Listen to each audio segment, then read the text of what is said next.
Imagine a long corridor lined with portraits, gold frames, velvet shadows, faces that look strangely alike. You walk past kings and queens, bishops and generals, all connected by one thread, the belief that power could be woven through blood. This is the story of a family who learned to bend history without always drawing a sword. They whispered, negotiated, and chose their spouses like a chess master chooses the next move. And as the sun rose over Vienna and set over Madrid, their name lingered in the air like incense.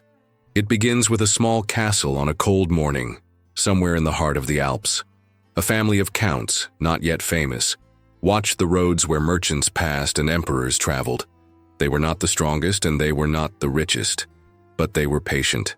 They carried a simple idea. If battles bring graves, marriages bring keys.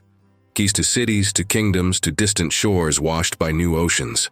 One day, a man named Rudolf stepped forward, stern and thoughtful, carrying a cross in one hand and a map in the other. He knew that faith could bless power, and he understood that power could protect faith. He bargained with bishops, made peace with rivals, and slowly stretched his hand across river valleys and mountain passes. People called him a hero, though even heroes cast shadows. Every alliance cost something. Every new border stirred a neighbor's fear. Now, imagine a feast hall glowing with candles, a young bride from one land, a nervous groom from another, and a dozen languages humming in the background like a choir. The table looks like a treaty disguised as dinner. From these weddings came crowns, and from those crowns came more weddings. Territories changed owners not through siege towers, but through vows spoken under vaulted ceilings.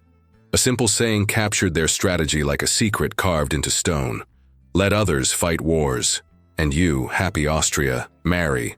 Behind that gentle phrase there were long nights of negotiation, careful genealogies, and hearts placed second to maps. But here is the human part. Power turns families into symbols, and symbols into burdens. A Spanish princess named Joanna loved fiercely, and suffered deeply after the man she adored died. Her grief, which others did not understand, became a story people whispered about, a legend that blended sorrow with fear. In the meantime, her son would grow to rule lands so distant that messengers riding at full speed could not keep up with the sunrise. He spoke many tongues and carried the weight of many peoples. He dreamed of unity and order, yet wrote to his brother about the exhaustion that comes from sitting at the center of a storm. Curiosities hide in the margins of this tale. Painters tried to capture their faces, and over generations the portraits revealed a pattern. Strong jaws, prominent chins, the quiet mark of choices made to keep bloodlines tight and property intact. Musicians found patrons in their courts. Astronomers mapped the heavens above their cities. In their palaces, the world seemed to expand, and yet, for the people living under their rule, daily life could still be as simple as bread, harvest, and prayer. When you look back at their rise, it feels less like a sudden leap and more like a staircase. Each step was a marriage, a treaty, a clever retreat, or a timely blessing. In times of famine or unrest, they offered stability. In times of opportunity, they seized it. They stretched a net over Europe, knotted with alliances that reached from the valleys of Austria to the cathedrals of Spain and the ports of the Low Countries.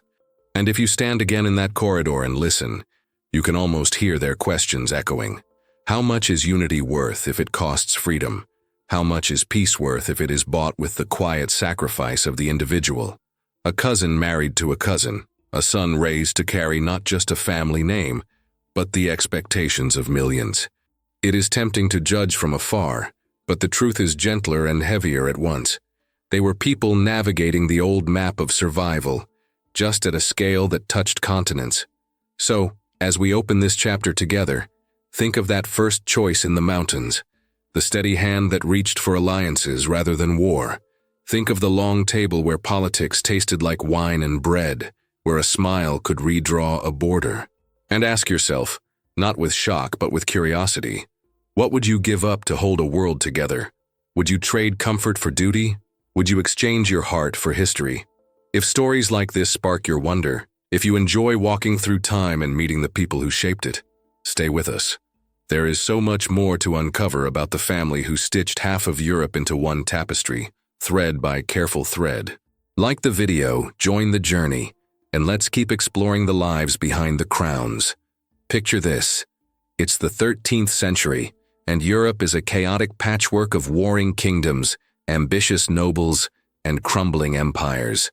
In the heart of what we now call Switzerland, nestled among rolling hills and ancient forests, stood a modest stone fortress called Habsburg Castle. It wasn't much to look at, certainly nothing that screamed future rulers of the world. Yet from this humble stronghold, a family with an almost supernatural gift for strategy was about to change the course of European history forever. The Habsburgs weren't born into greatness. They were what we might call minor league nobility, counts with just enough land to matter locally, but nowhere near enough to catch the attention of emperors and kings. Rudolf I, the man who would transform his family's destiny, understood something that most of his contemporaries missed entirely. Sometimes the greatest power comes not from the sword you wield, but from the alliances you forge. When Rudolf was elected king of the Romans in 1273, it wasn't because he commanded the largest army or controlled the richest territories. The German princes chose him precisely because he seemed harmless, a compromise candidate who wouldn't threaten their own ambitions. They couldn't have been more wrong. Rudolf possessed something far more dangerous than brute force. He had vision, patience, and an almost chess master's ability to think dozens of moves ahead. Here's where Rudolf's genius truly shone. While other rulers exhausted themselves and their treasuries in endless wars, Rudolf played a completely different game. He understood that the Catholic Church wasn't just a spiritual institution, it was the most powerful political network in medieval Europe. By positioning himself as the Church's devoted protector and champion, Rudolf didn't just gain legitimacy. He gained something priceless, divine approval in the eyes of his subjects. But Rudolf was no saint. Behind his pious facade lurked a calculating mind that would make modern politicians blush. When the opportunity arose to claim Austria after defeating King Ottokar II of Bohemia, Rudolf didn't hesitate to break promises and abandon allies who had outlived their usefulness. His contemporaries called him the poor count, but Rudolf understood that sometimes you have to be ruthless to survive in a world where mercy is often mistaken for weakness. The transformation was breathtaking. In just one generation, the Habsburgs went from managing a single castle to controlling duchies, commanding armies, and sitting at the high table of European politics. Rudolf had cracked the code that would define his family for the next 7 centuries. Power wasn't just about what you could take by force. It was about what you could gain through careful alliances, strategic marriages, and an almost supernatural ability to be in the right place at the right time. What makes this story even more remarkable is that Rudolf achieved all of this while maintaining the appearance of moral authority. He presented himself not as a conqueror, but as a restorer of order, a defender of Christian values, and a humble servant of God's will. His subjects didn't just obey him, they believed in him, and that perhaps more than any military victory was the foundation upon which the Habsburg Empire would be built. The small Swiss family had learned the most important lesson in the medieval playbook. True power doesn't announce itself with fanfare and conquest. It whispers in council chambers, seals itself with marriage vows, and grows so gradually that by the time your enemies realize what's happening, it's already too late to stop it.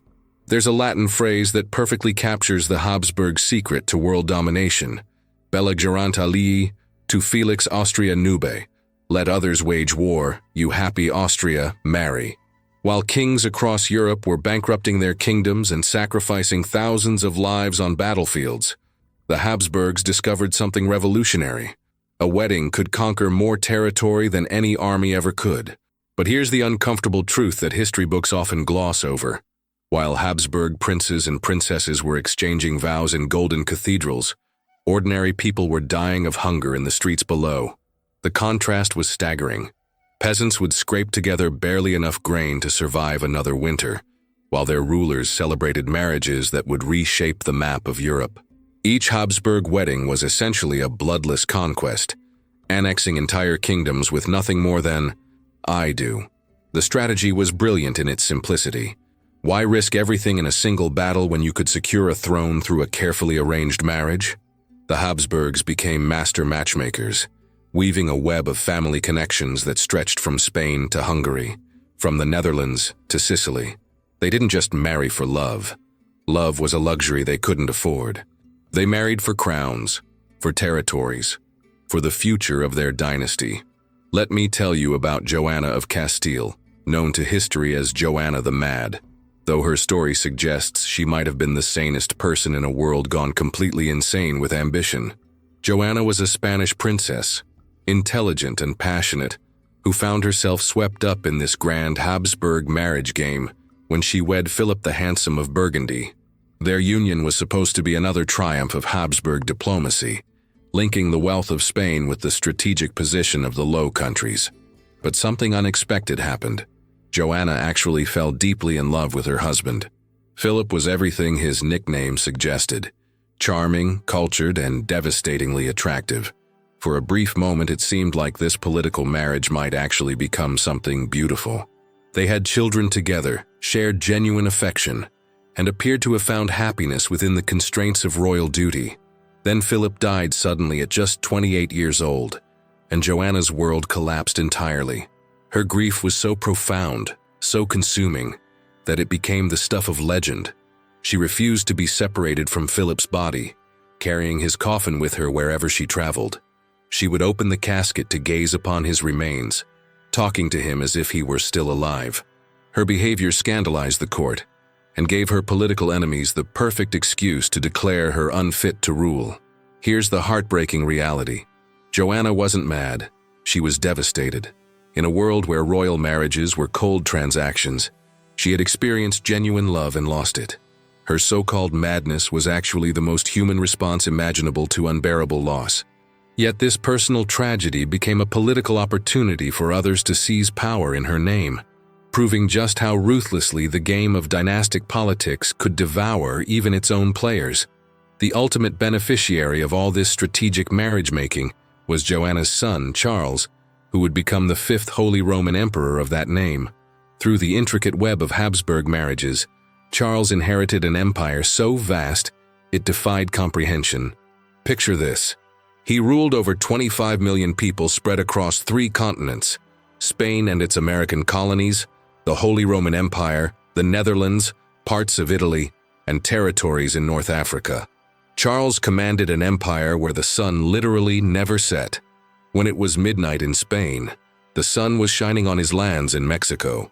When dawn broke over his territories in Central Europe, his subjects in Peru were seeing their first stars. No single human being had ever controlled so much of the Earth's surface, and it all came from centuries of carefully planned marriages rather than conquest.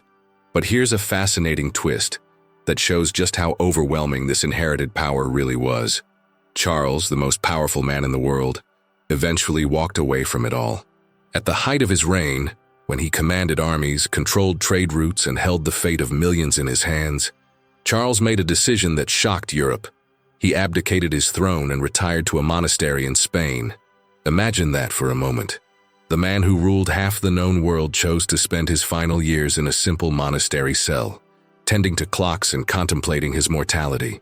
It's one of history's most profound statements about the true cost of absolute power. Sometimes even the mightiest emperor realizes that all the kingdoms in the world aren't worth a moment's peace of mind. The Habsburg marriage strategy had created something unprecedented in human history, but it came with a price that would haunt the family for generations. They had proven that love could be weaponized, that weddings could be conquests, and that sometimes the most effective way to build an empire was not through the sword, but through the altar. Did you know that Charles V abdicated the throne and went to live in a monastery? If you enjoyed this video, like, share, and subscribe to the Medieval Archives channel.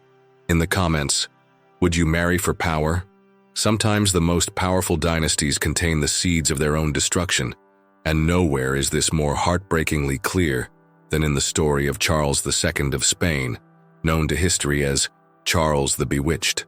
His tale is a tragic reminder that the very strategies that built the Habsburg Empire, those carefully orchestrated marriages between cousins and relatives, eventually created something that defied all royal protocol: a king whose body was failing him from the moment he drew his first breath. Charles was born in 1661, the product of generations of Habsburg intermarriage. His parents, Philip IV of Spain and Mariana of Austria, were uncle and niece. His grandparents had been cousins. His great-grandparents were also closely related. For over 2 centuries, the Habsburgs had been marrying within their own family circle to keep their vast territories unified under one bloodline. What they didn't understand was the devastating biological price this strategy would eventually exact. From his earliest days, it was clear that something was profoundly wrong with the young prince. Charles had difficulty walking. His legs seemed unable to support his weight properly.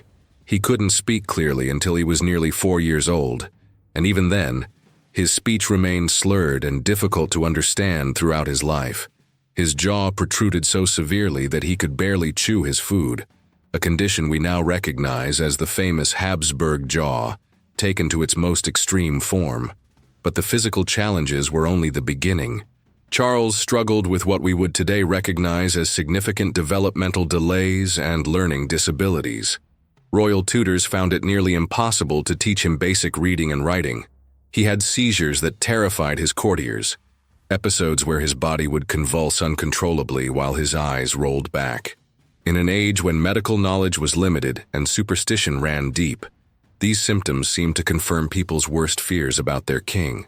The Spanish court lived in a constant state of anxiety about Charles's condition.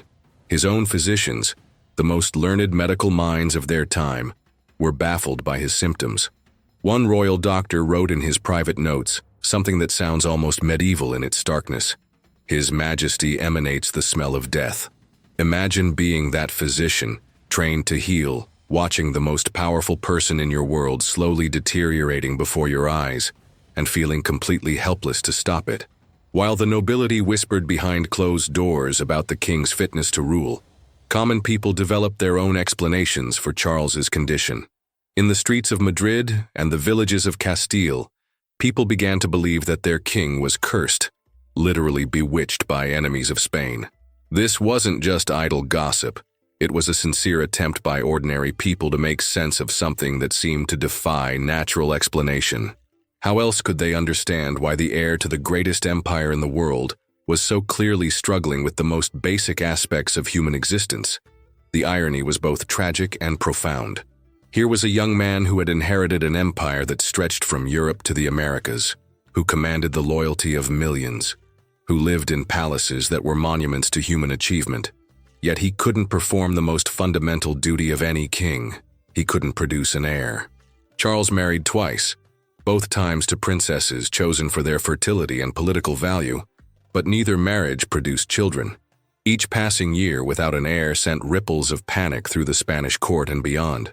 What makes Charles's story so deeply moving is not just his physical suffering, but his apparent awareness of his own limitations. Contemporary accounts describe a man who seemed to understand that he was failing in his royal duties, who appeared genuinely distressed by his inability to meet the expectations placed upon him. He spent hours in prayer, consulted with priests and doctors, and even allowed exorcisms to be performed, desperately hoping that divine intervention might cure what human medicine could not. The tragedy wasn't just personal, it was dynastic.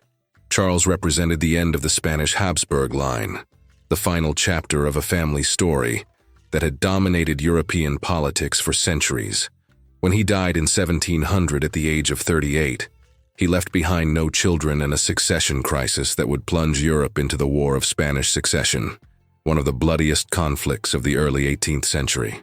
Modern medical researchers who have studied the Habsburg family tree believe that Charles suffered from a combination of conditions caused by centuries of inbreeding, severe mandibular prognathism, developmental delays, possible hormonal imbalances, and various other genetic disorders.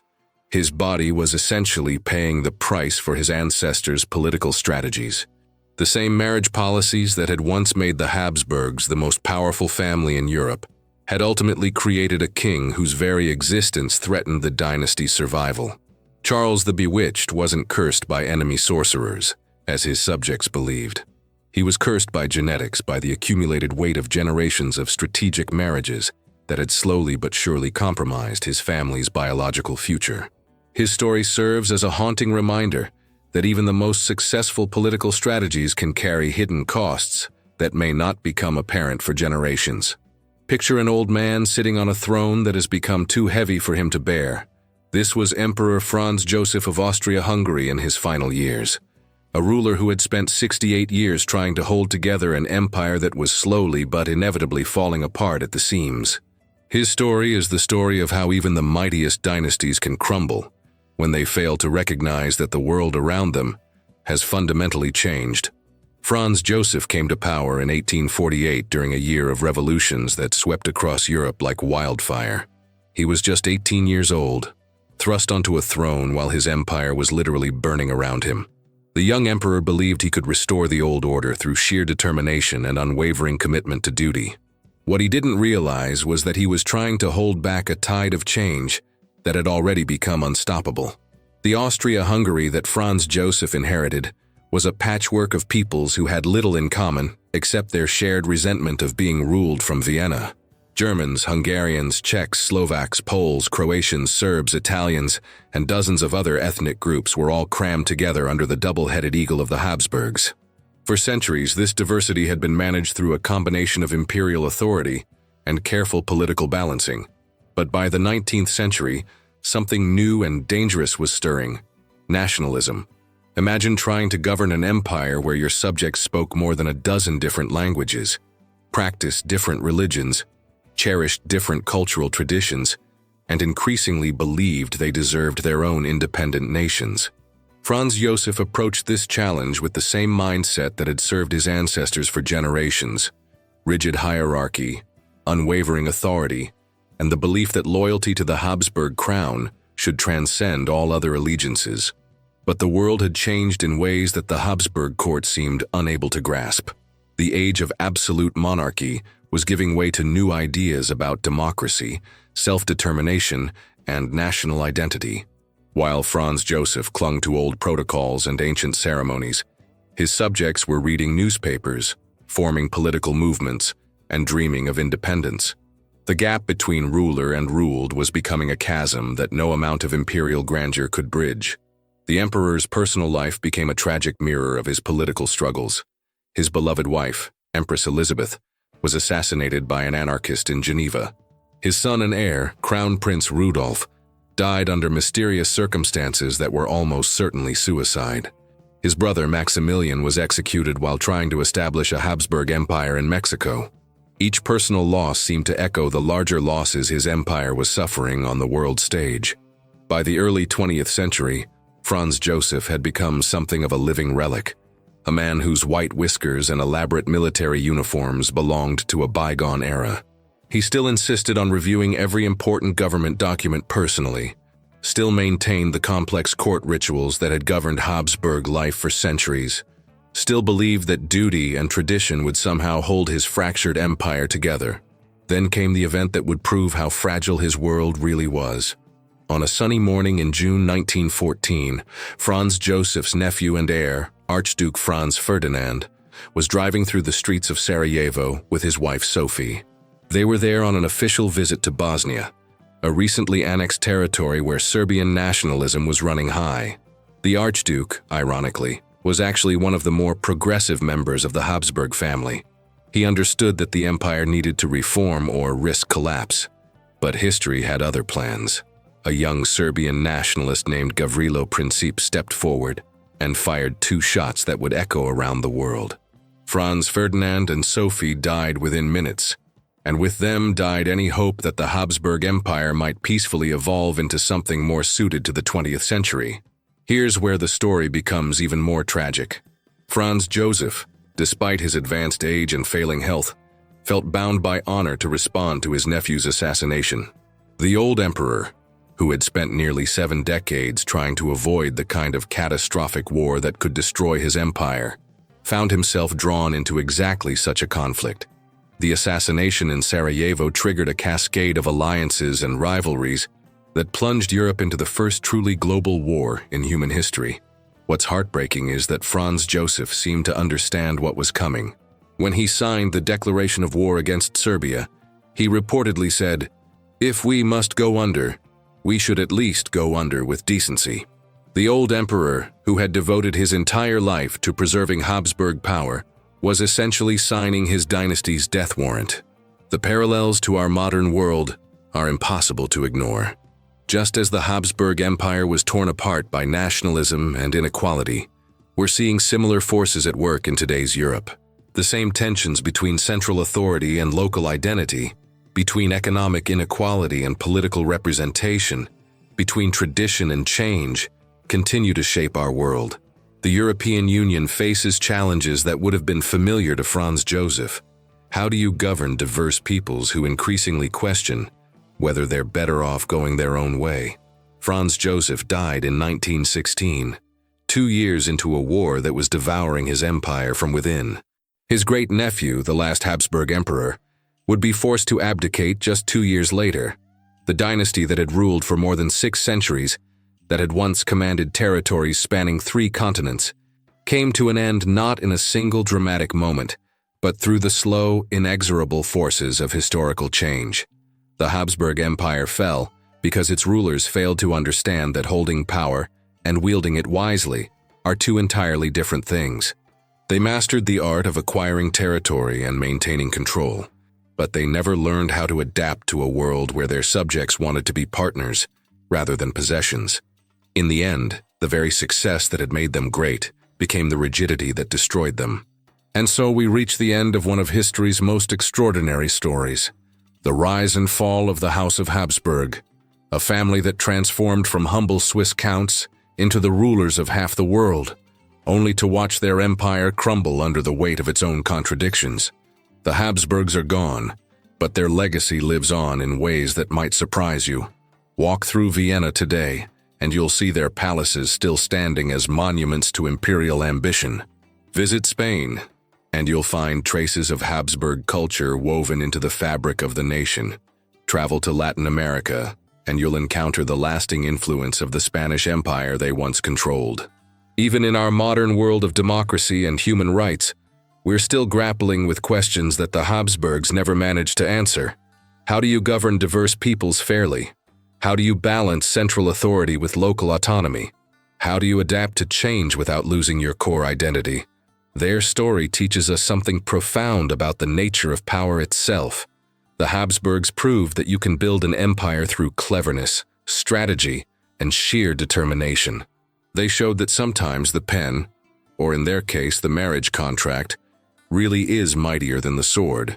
But they also demonstrated the ultimate limitation of absolute power. It can preserve itself for centuries, but it cannot preserve itself forever. What strikes me most about the Habsburg saga is how human it all was. Behind every crown and scepter, behind every grand palace and imperial decree, were real people struggling with the same fundamental challenges we all face. How do you balance duty with personal happiness? How do you adapt to a changing world while staying true to your values? How do you deal with failure and loss while maintaining hope for the future? The Habsburgs made choices that shaped the world for 700 years. They chose marriage over warfare, strategy over passion, dynasty over individual desires. Some of those choices brought them incredible success.